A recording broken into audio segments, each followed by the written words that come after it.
Ayan, masarap yan, Lato. Oo. Ang barbecuehan sa Boulevard, paboritong tambayan ng mga taga-isla. Mura at masarap kasi. At syempre, walang tatalo sa pagkain sa labas, di ba? Alfresco dining ika nga, sabi ng mga sosyal. Okay. Ayan na! Thank you! Wow! Okay, saan? Yan din ang mga ingredients sa masarap na usapan.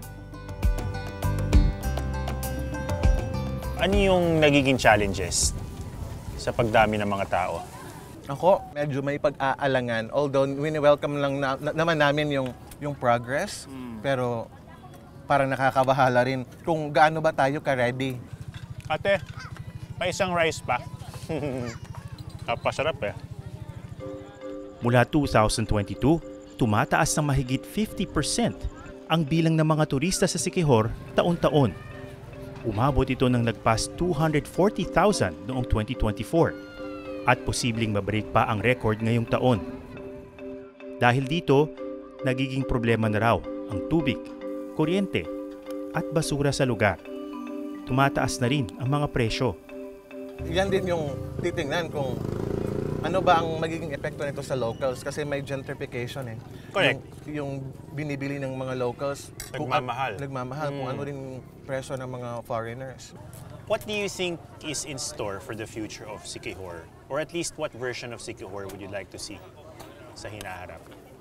What we are trying to aim to have a balance because we don't want to lose the heart of Siquijor as we embrace change, as we embrace development. Pero ang balanse dapat ipinaglalaban. At nasa unahan nito ang mga mangingisdang umaasa sa dagat.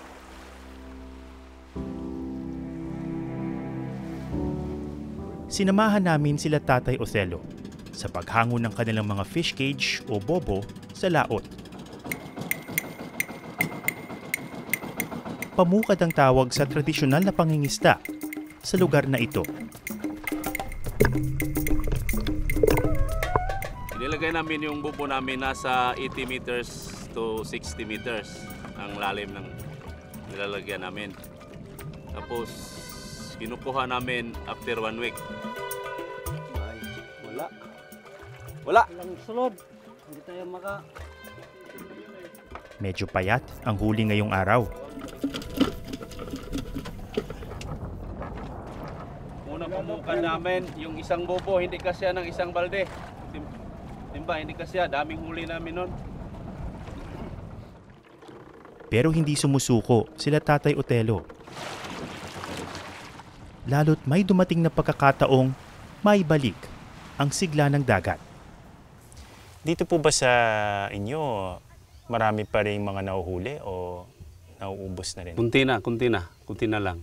Pero kaya na masaya kami na pinagtayuan ng MPA yung aming barangay para pangingitlogan ng mga isda. MPA o Marine Protected Area. Yan ang nagbibigay ng pag-asa kay Tatay Othello ngayon. Ang pinakabagong MPA kasi sa probinsya, narito sa kanilang barangay.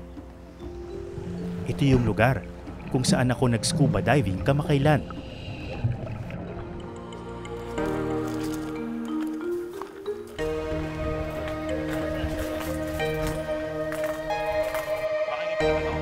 Mga mangingisda raw mismo ang nagsulong na maitatag ito. At halos 2 dekada rin ang inabot ng kanilang pagpupursige. Matagal niyo pong hinintay ito, no? Matagal, 18 years in making. Grabe, oo. Kagawad pa ako noon. Sobrang saya namin, sir, kasi tagal namin hinihintay, lalo na sa mga membro ng aming asosasyon. Mahigpit na ipinagbabawal ang pangingisda sa loob ng tinatawag na core zone ng MPA. Kaya naman regular na nagbabantay sa lugar ang mga mangingisda, araw o gabi. Bakit ba ganun na lamang ka-importante sa inyo na protektahan itong MPA ninyo? parang yung isda sir ay masanay na sila sa loob ng estuaryo, hindi na sila magalaw. So pag hindi na nagalaw yung lugar na yon, malaking chance nga dumadami yung mga isda.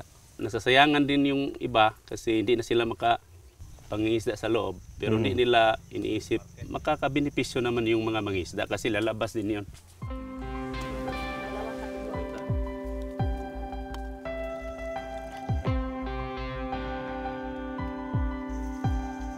Mula nang may tatagang MPA, nakikita raw nilang unti-unting nanunumbalik ang sigla ng kanilang karagatan at bakawan.